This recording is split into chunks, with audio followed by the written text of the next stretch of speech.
ఈరోజు కోర్టులో కేసు పని మీద రావడం అయింది ఇక్కడికి. ఈ సందర్భంగా కొన్ని ఇష్యూస్ మీ ముందుకి తేవాల్సింది వచ్చింది. ఒకటి, ఫస్ట్ ఇష్యూస్ మొదటిగా పదే పదే షర్మిల కానీ సునీత కానీ ఎవరి ట్రాప్లోనో పడ్డారు, ఎవరి చేతుల్లోనో తోలుబొమ్మలాటలాగా ఆడబడుతున్నారు అన్నట్లుగా మాట్లాడుతున్నారు. యాక్చువల్గా చూస్తే ఏం జరిగిందంటే, నాన్న చనిపోయాక, నాన్న మర్డర్ అయిపోయినాక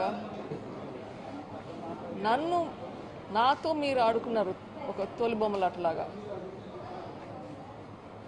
అప్పట్లో నేను స్టేట్ ఎలక్షన్ కమిషన్కి వెళ్ళినప్పుడు వెసులుబాటు చేయడంలో మీరు చేసింది కానీ, లేక అప్పట్లో హైదరాబాద్లో ప్రెస్ మీట్ పెట్టించింది కానీ, ఆ ప్రెస్ మీట్లో అవినాష్ గురించి మాట్లాడాల్సింది కానీ, అన్నీ మీరు చెప్పినట్లు చేయాల్సింది వచ్చింది కదా. అప్పట్లో మిమ్మల్ని అంత గుడ్డిగా నమ్మినాను.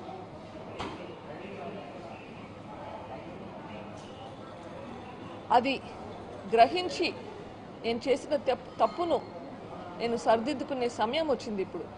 ఇప్పుడు నేను చేసే ఒక ప్రయత్నంలో అది కూడా ఒక కారణం.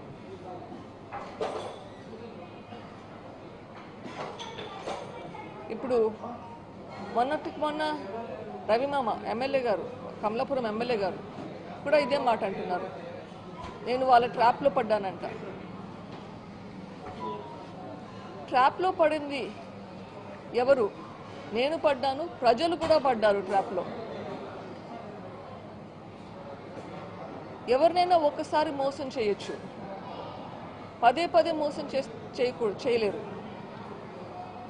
ప్రజలను కూడా పదే పదే మోసం చేయలేరు. ఒకసారి మోసం చేశారు. ప్రజలకు కూడా తెలివైన వాళ్ళు, వాళ్ళకు కూడా నిజమేంటి అనేది తెలుస్తుంది, గ్రహిస్తారు. వాళ్ళ మంచి కోసం, వాళ్ళ శ్రేయస్సు కోసం, వాళ్ళ పిల్లల శ్రేయస్సు కోసం ప్రజలు కళ్ళు తెరుచుకొని చూస్తారు అని నాకు నమ్మకం ఉంది. ఎందుకంటే ఇది వాళ్ళ ఫ్యూచర్కి సంబంధించింది. ప్రతిసారి మోసపోలేరు ప్రజలు. మీ ఇమోషనల్గా మాట్లాడే మాటలతోటి ప్రతిసారి అందరినీ మోసం చేయలేరు. జాగ్రత్తగా ఉండండి.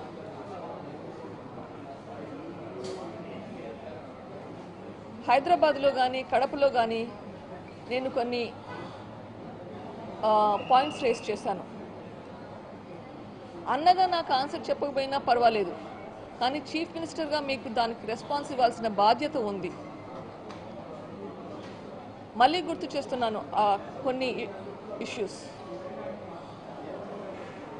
దేవుడికి తెలుసు, కడపలో ప్రజలందరికీ తెలుసు ఎవరు చంపారు అని చెప్పారు. ఇప్పుడు కడపలో ప్రజలంటే మీరు కూడా ఒకరు కదా, పోనీ మీరు కడపకు సంబంధించింది కాదనుకున్నారా? సో కడపలో ప్రజలకు తెలిసిందంటే కన్నా మీకు కూడా తెలిసినట్లే కదా ఎవరు చంపారు అని. అట్లా ఎవరు చంపించారు అని కూడా తెలిసిండాలి కదా. మరి అది ఎందుకు బయట పెట్టడం లేదు? ఇది చెప్పాల్సిన బాధ్యత మీకుంది చీఫ్ మినిస్టర్గా. అవినాష్ని కాపాడుతున్నాడు అని చెప్తున్నాను. ఎందుకు కాపాడుతున్నారు ఇది చెప్పాలి. ఈ ప్రశ్నకు జవాబు రావాలి. అవినాష్ గురించి ఇన్ఫర్మేషన్ బయటకు వస్తే ఇంకా వేరే ఏమేమి వస్తాయని భయపడుతున్నారా? అంత భయం ఎందుకు మీకు? ప్రజలు అర్థం చేసుకోవాలి ఎందుకు భయపడుతున్నాడు.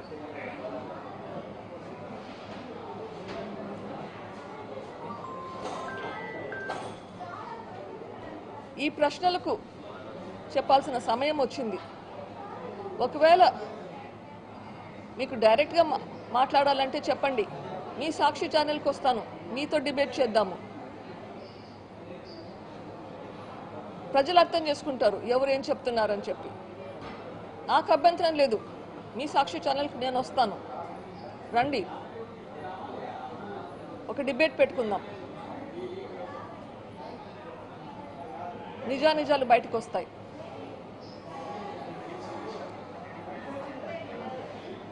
ఇంకొకటి ముఖ్యంగా ఈరోజు ఇడుపులపాయలో షర్మిల గారు పోటీ చేయబోతున్నారని అనౌన్స్ చేయడానికి ప్లాన్ చేస్తున్నారు. I congratulate her. మా నాన్నగారు తను ఎంపీ పోటీ చేయడానికి అని చెప్పి శ్రాయశక్తులా ప్రయత్నించారు. ఆ ప్రయత్నంలోనే హత్య చేయబడ్డాడు. సో ఈరోజు తను ముందుకెళ్ళి అది చేస్తుంది అంటే కన్నా అది చాలా నాకు చాలా ఇమోషనల్గా ఇట్స్ వెరీ ఇంపార్టెంట్ మూమెంట్. తనకు సంఘీభావం చెప్దామంటే కూడా చెప్పలేని పరిస్థితి, ఎందుకంటే నేను ఈరోజు కోర్టుకు రావాల్సింది వచ్చింది.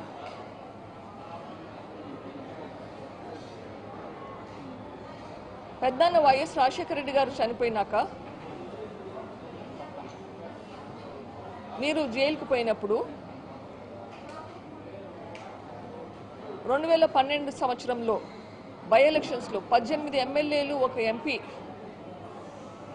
పోటీ చేస్తే మీరు లేనప్పుడు తను క్యాంపెయిన్ చేసి తను కష్టపడి ఆ ఎలక్షన్లో 15 మంది ఎమ్మెల్యేలను ఒక ఎంపీని గెలిపించేలా కృషి చేసింది. అప్పట్లో మేకపాటి గారు సుబ్రహ్మరెడ్డి గారి మీద 2 లక్షలకు పైగా ఓట్లతో గెలిచారు. అది ఎలా మర్చిపోయారు? తర్వాత మీరు జైల్లో ఉండగా మరో ప్రజా ప్రస్థానమని ఎండనక వాననక నెలలు తరబడి ఇంట్లో లేకుండా పిల్లల్ని ఇంట్లో వదిలిపెట్టేసి మీ పార్టీని నిలబెట్టింది. కానీ అంత కష్టపడి నిలబెట్టినాక మీరు జైలు నుంచి బయటకు వచ్చాక తను ఇంకా పవర్ఫుల్ అవుతుందని భయపడి మీరు తనని పక్కన పెట్టారు. అన్న కోరిక మీదుగా తను గమ్మునుండిపోయింది. ఎప్పుడైనా కానీ మళ్ళీ మీరు పిలిచినప్పుడు వస్తుంది, మీకు హెల్ప్ చేస్తుంది. మళ్ళీ 2014 ఎలక్షన్లలో క్యాంపెయిన్ చేసింది మీకోసం. 2019 ఎలక్షన్లలో బాయ్ బాయ్ బాబు క్యాంపెయిన్ అందరికీ గుర్తుంటుంది. ప్రజల గుండెల్లో బాగా నిలిచిపోయింది. అట్లా క్యాంపెయిన్ చేసి మీ పార్టీని గెలిపిస్తే మళ్ళీ పక్కన పెడతారు. అది మీరు తనకిచ్చింది. ఇవన్నీ గ్రహించి నాన్న తనకి న్యాయం చేయాలని చెప్పి తనని ఎంపీ క్యాండిడేట్గా పెట్టాలని ప్రయత్నించినప్పుడు తనకున్న సపోర్ట్ కూడా లేకుండా ఉండాలి అని భయపడ్డారా? అందుకే నాన్నని లేకుండా చేశారా? అంత కిరాతకంగా హత్య చేశారా? ఇవన్నీ బయటకు రావాలి. నిజమేంటి? ఎందుకు చేశారు?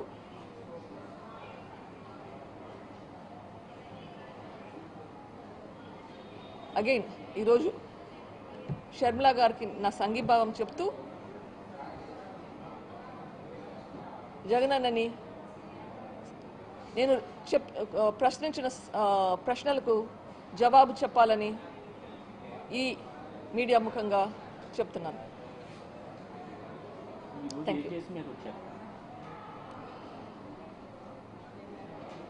పులివెందుల్లో ఒక కేసు పెట్టారండి. 2 సంవత్సరాల క్రితం ఒక ప్రైవేట్ కంప్లైంట్ పెట్టారు. సిబిఐ ఆఫీసర్ రామ్ సింగ్, నేను, మై హస్బెండ్ రాజశేఖర్ గారు కలిసి విట్నెసెస్ని ఇన్ఫ్లుయెన్స్ చేస్తూ వాళ్ళకి తప్పుడు సాక్ష్యం ఇవ్వమని చెప్తున్నామంట. అది 2 సంవత్సరాల తర్వాత ఇప్పుడు ఎఫ్ఐఆర్ పెట్టి తెచ్చారు. సో ఆ కేసుకి ఎఫ్ఐఆర్ క్వాష్ చేయడానికి కేసు. సో దాని గురించి వచ్చింది. వివేక సినిమా విషయంలో కోర్టుకు వెళ్ళారు, కస్టడీ కోర్టుకు. ఆ సినిమాలో ఉన్నది మీరు వాస్తవం అని భావిస్తున్నారా? ఎందుకు దాని మీద ఇన్ని ఎలిగేషన్లు? అది సినిమా అనాలో డాక్యుమెంటరీ అనాలో ఏమనాలో నాకు తెలియదు. అది ఎవరు చేశారో ఎప్పుడు చేశారో కూడా అసలు ఎవరు చేసినా కానీ చాలా ధైర్యంగా చేస్తారు. దాంట్లో పర్సనల్ ఇష్యూస్ కొంచెం స్లైట్ డిఫరెన్సెస్ ఉండొచ్చు రియాలిటీకి. కానీ ఆ సినిమా చూస్తే లాస్ట్ హాఫ్ అన్ అవర్ చూస్తే చూడడానికి నాకే భయం వేసింది. భయపడ్డా, కళ్ళు మూసుకున్నాను, చూడలేకపోయాను. కానీ యాక్చువల్గా అయితే గన రియాలిటీని తలుచుకుంటే ఆ సినిమా చాలా లైట్గా తీశారు. రియాలిటీ ఇంకా చాలా ఘోరంగా ఉంది.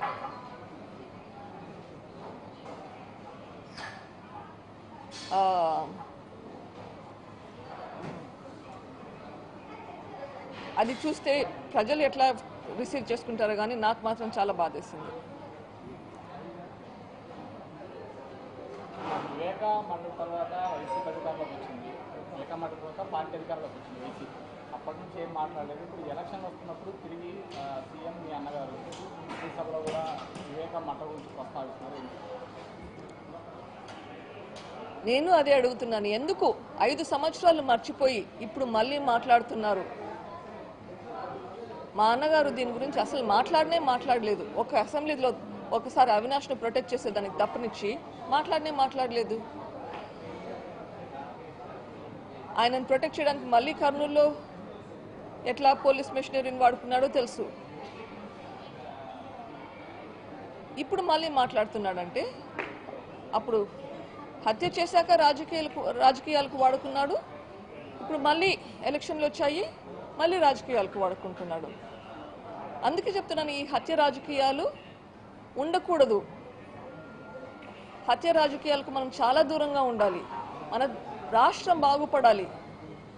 మన రాష్ట్రంలో ఇండస్ట్రీస్ డెవలప్మెంట్ అనేది జరగాలి. అది జరగాలి అంటే మనము క్లీన్ హార్ట్తో రావాలి. మన హృదయం మనం శుద్ధి చేసుకొని రావాలి. ఇక్కడ మన గవర్నమెంట్ ఈరోజు ఏపీ గవర్నమెంట్ రక్తంలో మునిగి ఉంది. దీని నుంచి బయటికి వస్తే కానీ మనకు ప్రోగ్రెస్ అనేది ఉండదు. షర్మిల గారికి మీరు మద్దతుగా ఏమన్నా ప్రచారం చేస్తారా? మీరేమైనా రాజకీయమైన ఉద్దేశాలు ఏమన్నా పోటీ చేసి? నేను ఎప్పుడు పాలిటీషియన్ కాదండి. ఇప్పుడు ఎందుకు బయటకు వచ్చాను? ఇప్పుడు జరుగుతుండేది తప్పు కాబట్టి బయటకు వచ్చాను. ఇన్ని రోజులు కూడా 5 సంవత్సరాలు కూడా పోరాడుతున్నాను. కానీ ఈరోజు బయటికి రాకుంటే మళ్ళీ ఈ గవర్నమెంట్ వస్తే ఇదే విధంగా ఇంకో 5 సంవత్సరాలు వస్తే పర్సనల్గా నాకు మంచిది కాదు, మన రాష్ట్రానికి కూడా మంచిది కాదు. So that is my goal.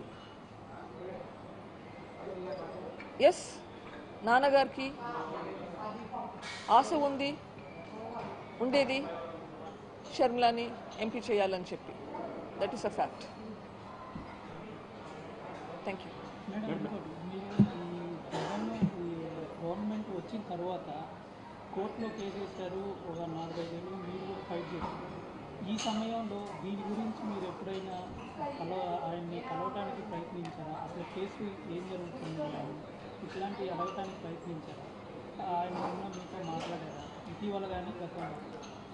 CBI కి పిటిషన్ వేయకముందు చాలా ప్రయత్నించారు, చాలాసార్లు ప్రయత్నించారు. 1-2 సార్లు మాట్లాడడం కూడా జరిగింది. అప్పుడు కూడా నాకు హెల్ప్ చేయలేదు. ఆ తర్వాత కూడా మళ్ళీ ప్రయత్నించాను మాట్లాడడానికి, కానీ అపాయింట్మెంట్ ఇవ్వలేదు. తర్వాత దీని గురించి కాకుండా ఇన్ఫ్యాక్ట్ నాన్న మొదటి వర్ధంతప్పుడు కూడా రమ్మని చెప్పడానికి వచ్చి కలుస్తానంటే అవసరం లేదు అని చెప్పారు. సో ఆ తర్వాత మళ్ళీ ఆ సందర్భం రాలేదు, మాట్లాడలేదు. నా ఉద్యమం నాదైపోయింది. మేడం, వివేకం సినిమా బయోపిక్ అని వాళ్ళు పేరు పెట్టారు. బయోపిక్ అంటే యాజ్ ఇట్ ఈస్గా తీసేది. అందులో ఉన్నవన్నీ వాస్తవాలని చెప్పి నమ్ముతున్నారా? ఇది సిబిఐ ఛార్జ్ షీట్ ఆధారంగా చేసినారు అంటున్నారు. ఆబ్వియస్లీ వాళ్ళకి ఏం అర్థమైందో దాని ప్రకారం చేసి ఉంటారు. అగైన్ దాంట్లో ఫైనల్గా ఏం చేశారో చూస్తే, ఎట్లా హత్య చేశారో చూస్తే,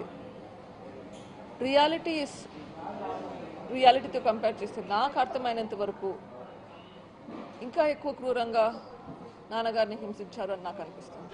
ఇంకొకటి, ఆ సినిమాలో పులివెందుల్లో కానీ కడపలో కానీ వివేకం గారి మద్దతు లేకుండా గెలవడం అసాధ్యం అని చూపించారు. ఇప్పుడు మరి షర్మిల గారు పోటీ చేస్తారు. తండ్రి గారి బాధ్యత మీరు ఏమైనా తీసుకుంటారా ఆమె తరఫున? బాధ్యత అన్నది పెద్ద పేరండి. నాకు అంత కేపబిలిటీ లేదనుకుంటాను. నేను చేయగలిగిందే చేస్తూనే ఉన్నాను. కానీ అంతంత పెద్ద రెస్పాన్సిబిలిటీస్ చేయగలిగే శక్తి నాకు లేదు. ఓటర్లు ఏమన్నా కోరుతారు? షర్మిల గారు పోటీ చేస్తున్నారు కదా. షర్మిల నా చెల్లెలు. షర్మిల గోల్, నా గోల్ చూస్తే both are goals are the same. మా పోరాటం రిజల్ట్ ఇప్పటికైతే సేమ్ ఉంది. దీనికంటే నా పోరాటం ఇంకా ఎక్కువ ఉంది. ఇప్పట్లో ఒక స్టెప్ మాత్రమే ఈ గవర్నమెంట్ పోవాలని చెప్పి నా పోరాటం ఇంకా పైన ఉంటుంది. తన పోరాటం ఆ తర్వాత తనకు వేరే పోరాటం ఉంటుంది. బట్ ఈరోజు మా ఇద్దరికి ఒకే గోల్ అయితే ఉంది. ఓకే, ఆ గోల్ రీచ్ అవ్వడానికి ఏం చేయాలో అది చేయాల్సింది. గోల్ అంటే మేడం అన్న ప్రభుత్వం అందించడమా? ఇప్పటికీ గోల్ ఫస్ట్గా అవినాష్ రెడ్డిని ఓడించాలి,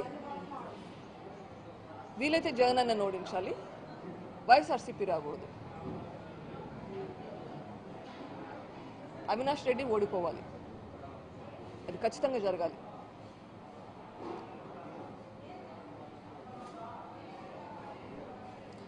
ఒకసారి అక్యూజ్డ్ అయి కన్విక్షన్ వస్తే రూల్ ప్రకారం 6 సంవత్సరాలు కంటెస్ట్ చేయలేరు ఎలక్షన్స్లో. ఇక్కడ ట్రయల్కే రాకుండా డిలే చేసుకుంటూ పోతుంటే అక్యూజ్డ్కి కన్విక్షన్ వస్తుంది. ఎప్పుడు వస్తుంది? ఆ కన్విక్షన్ వచ్చాక కంటెస్ట్ చేయలేని పరిస్థితి. సో ఇది సిస్టమ్స్తో ఆడుకున్నట్లు కాదా? అక్యూజ్డ్ అని తెలుసు, కన్విక్షన్ రాదు, కానీ పోటీ చేయగలుగుతాడు. రైట్? సో మనం సిస్టమ్స్ అన్నీ డిలే చేసుకుంటూ పోతే, ట్రయల్స్ డిలే అవుతూ ఉంటే మళ్ళీ గెలుచుకుంటూనే పోవాలనా?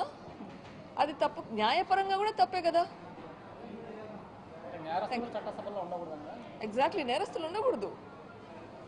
తప్పించుకుంటూ పోతూ ఉంటే అట్లే ఇంకోసారి గెలుస్తారు, ఇంకోసారి ఎలక్షన్లో గెలుస్తారు. సిస్టమ్స్ని వాడుకుంటుంటారు వాళ్ళ ప్రయోజనాల కోసం వాళ్ళే. Thank you.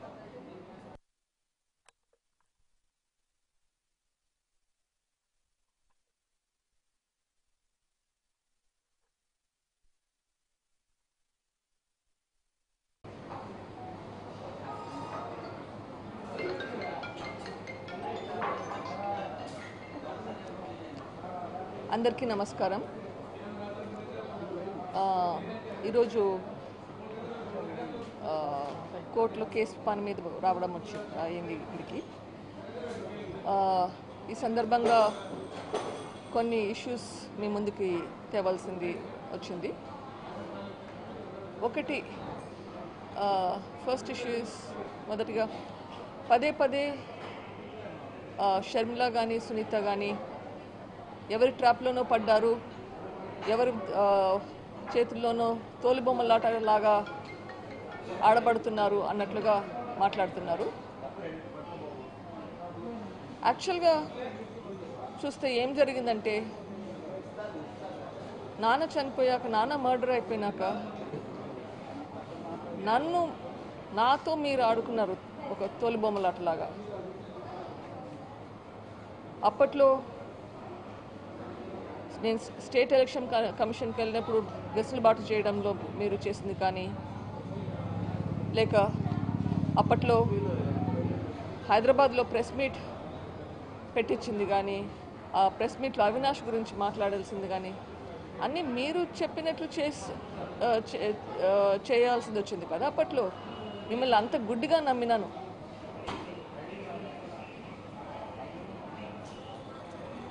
అది గ్రహించి నేను చేసిన తప్పును నేను సరిదిద్దుకునే సమయం వచ్చింది. ఇప్పుడు నేను చేసే ఒక ప్రయత్నంలో అది కూడా ఒక కారణం.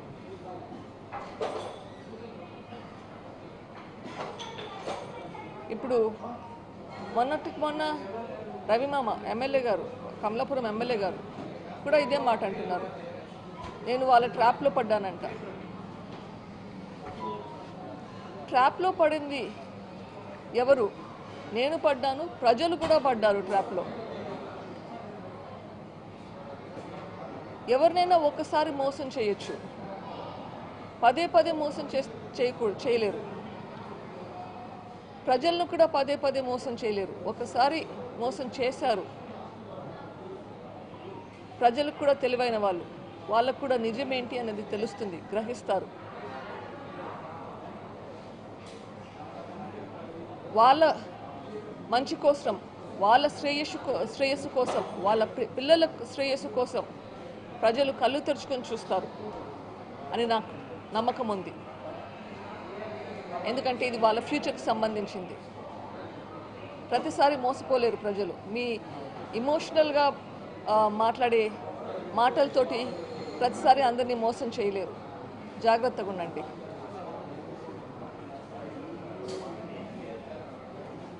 హైదరాబాద్లో కానీ కడపలో కానీ నేను కొన్ని పాయింట్స్ రేస్ చేశాను.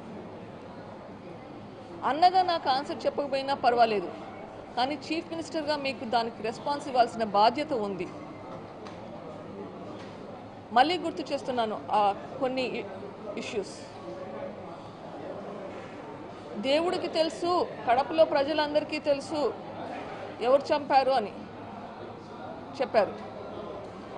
ఇప్పుడు కడపలో ప్రజలంటే మీరు కూడా ఒకరు కదా, పోనీ మీరు కడపకు సంబంధించింది కాదనుకున్నారా? సో కడపలో ప్రజలకు తెలిసిందంటే కన్నా మీకు కూడా తెలిసినట్లే కదా ఎవరు చంపారు అని. అట్లా ఎవరు చంపించారు అని కూడా తెలిసిండాలి కదా. మరి అది ఎందుకు బయట పెట్టడం లేదు? ఇది చెప్పాల్సిన బాధ్యత మీకుంది చీఫ్ మినిస్టర్గా. అవినాష్ని కాపాడుతున్నాడు అని చెప్తున్నాను. ఎందుకు కాపాడుతున్నారు ఇది చెప్పాలి. ఈ ప్రశ్నకు జవాబు రావాలి. అవినాష్ గురించి ఇన్ఫర్మేషన్ బయటకు వస్తే ఇంకా వేరే ఏమేమి వస్తాయని భయపడుతున్నారా? అంత భయం ఎందుకు మీకు? ప్రజలు అర్థం చేసుకోవాలి ఎందుకు భయపడుతున్నాడు.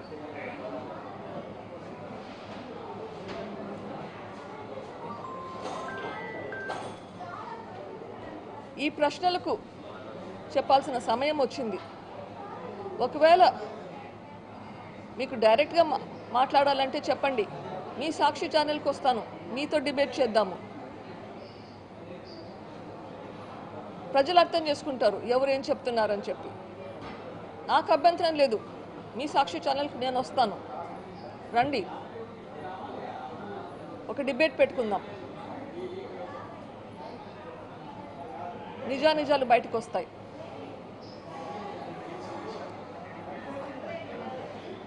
ఇంకొకటి ముఖ్యంగా, ఈరోజు ఇడుపులపాయలో షర్మిల గారు పోటీ చేయబోతున్నారని అనౌన్స్ చేయడానికి ప్లాన్ చేస్తున్నారు. I congratulate her. మా నాన్నగారు తను ఎంపీ పోటీ చేయడానికి అని చెప్పి శ్రాయశక్తులా ప్రయత్నించారు. ఆ ప్రయత్నంలోనే హత్య చేయబడ్డాడు. సో ఈరోజు తను ముందుకెళ్ళి అది చేస్తుంది అంటే కన్నా అది చాలా నాకు చాలా ఇమోషనల్గా ఇట్స్ వెరీ ఇంపార్టెంట్ మూమెంట్. తనకు సంఘీభావం చెప్దామంటే కూడా చెప్పలేని పరిస్థితి, ఎందుకంటే నేను ఈరోజు కోర్టుకు రావాల్సింది వచ్చింది.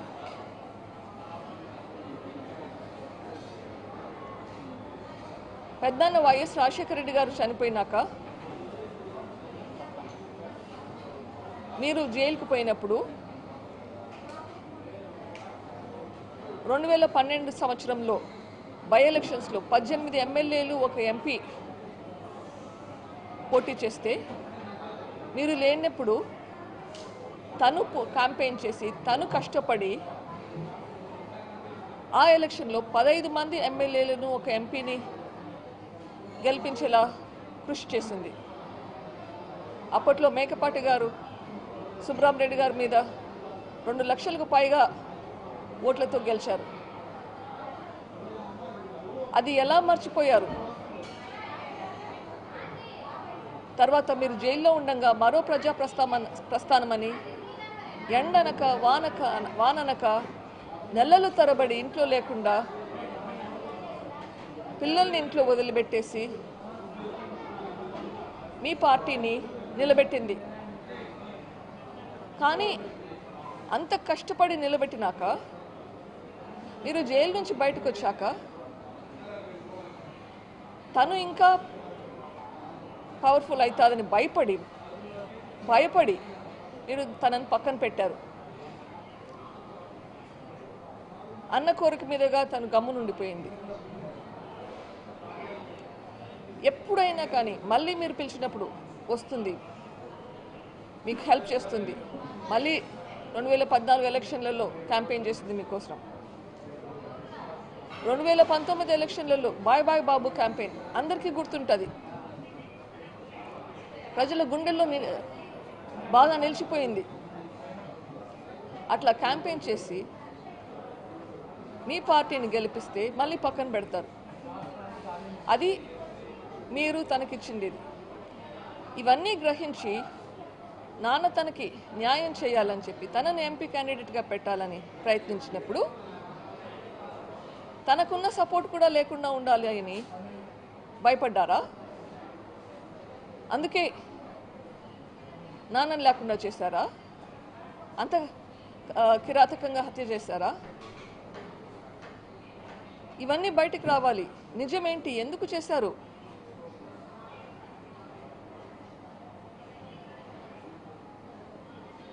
అగైన్ ఈరోజు షర్మిల గారికి నా సంఘీభావం చెప్తూ జగనన్నని నేను ప్రశ్నించిన ప్రశ్నలకు జవాబు చెప్పాలని ఈ మీడియా ముఖంగా చెప్తున్నాను.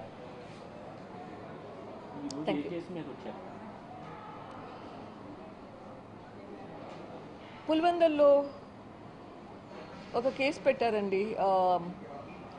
2 సంవత్సరాల క్రితం ఒక ప్రైవేట్ కంప్లైంట్ పెట్టారు. సిబిఐ ఆఫీసర్ రామ్ సింగ్, నేను, మై హస్బెండ్ రాజశేఖర్ గారు కలిసి విట్నెసెస్ని ఇన్ఫ్లుయెన్స్ చేస్తూ వాళ్ళకి తప్పుడు సాక్ష్యం ఇవ్వమని చెప్తున్నామంట.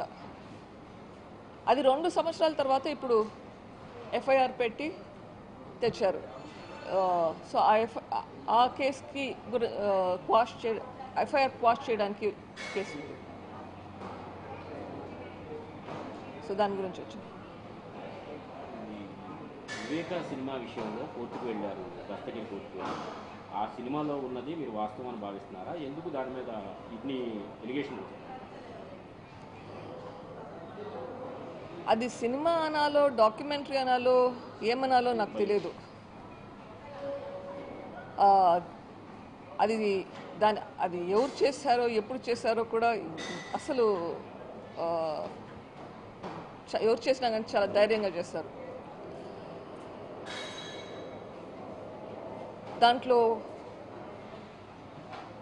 పర్సనల్ ఇష్యూస్ కొంచెం స్లైట్ డిఫరెన్సెస్ ఉండొచ్చు రియాలిటీకి. కానీ ఆ సినిమా చూస్తే లాస్ట్ హాఫ్ అన్ అవర్ చూస్తే చూడ్డానికి నాకే భయం వేసింది, భయపడ్డా, కళ్ళు మూసుకున్నాను, చూడలేకపోయాను. కానీ యాక్చువల్గా అయితే గన రియాలిటీని తలుచుకుంటే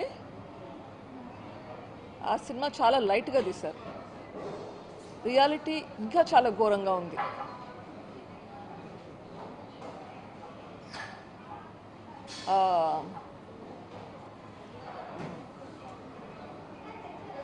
అది చూస్తే ప్రజలు ఎట్లా రిసీవ్ చేసుకుంటారో కానీ నాకు మాత్రం చాలా బాధేసింది.